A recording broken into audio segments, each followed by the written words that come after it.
የማንቸስተር ዩናይትድ አሰልጣኝ ማይክል ካሪክ የሊቨርፑል ጨዋታ ከምወዳቸው ጨዋታዎች አንዱ ነው ብለዋል። ማንቸስተር ዩናይትድ ዋና አሰልጣኝ ማይክል ካሪክ የሊቨርፑልን ጨዋታ የተለየ ጨዋታ መሆኑን ከጨዋታው በፊት ገልጸዋል።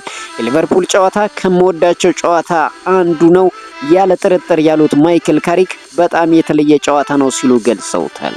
ስለ ኮቢ ማይኖ ያነሱት አሰልጣኙ ቡድኑን ስቀላቀል የኮቢ ማይኖ ችሎታ አስደንቆኛል፣ ውሉን በማራዘሙ ደስተኛ ነኝ ሲሉ እንግዲህ ተናግረዋል።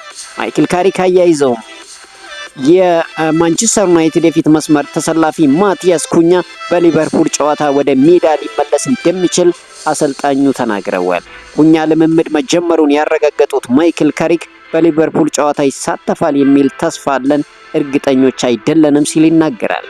ተከላካይ ስፍራ ተጫዋቹ ማቲያስ ደሊት ግን ጥሩ መሻሻል ቢያሳይም ወደ ሜዳ እንደማይመለስ አረጋግጠዋል። በተያያዘ ዜና የማንቸስተር ዩናይትድ አምበል ብሩኖ ፈርናንዴስ የእንግሊዝ ፕሮፌሽናል ተጫዋች ማህበር የወሩ ምርጥ ተጫዋች ተብሎ ተመርጧል። በዚህም መሰረት ማንቸስተር ዩናይትድ አምበል ብሩኖ ፈርናንዴስ የመጋቢት የወሩ ምርጥ ተጫዋች በመባል አሸንፏል። የካቲት ወር የደጋፊዎች ምርጥ ተጫዋች በመሆን ቤንያሚን ሲስኮ ማሸነፉ አይዘነጋም። በተያያዘ ዜና የሊቨርፑሉ አሰልጣኝ አርኔ ስሎት ስለ ማንቸስተር ዩናይትድ አስተያየታቸውን ሰጥተዋል። ሁሉም ጨዋታዎች በሊጉ ደረጃ ላይ ተጽዕኖ አላቸው። የማንቸስተር ዩናይትድ ስለሆነ ብቻ አይደለም፣ ትልቅ ጨዋታ እንደሆነ ግን እናውቃለን ሲሉ ይናገራል። በሻምፒዮንስ ሊግ ተሳትፎና ጥሩ ደረጃ ይዞ ለማጠናቀቅ ጨዋታው ላይ ትኩረት እናደርጋለን ሲሉ የተናገረው አርኔ ስሎት ባለፈው ዓመት ከነሱ ጋር ስንጫወት በተመሳሳይ ደረጃ ላይ አልነበሩም፣ አሁን ያሉበት ደረጃ አቅማቸውን ይገልጻል ሲሉ ይናገራሉ።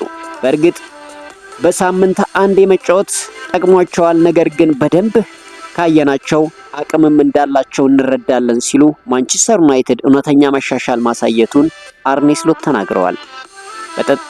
በጠበቅኩት ደረጃ ላይ አንገኝም፣ የተሻለ ቦታ መሆን እንችላለን፣ የተሻለ መጫወት እንደምንችል በሌሎች ጨዋታዎች አሳይተናል ሲል አርኔ ስሎት ይናገራል።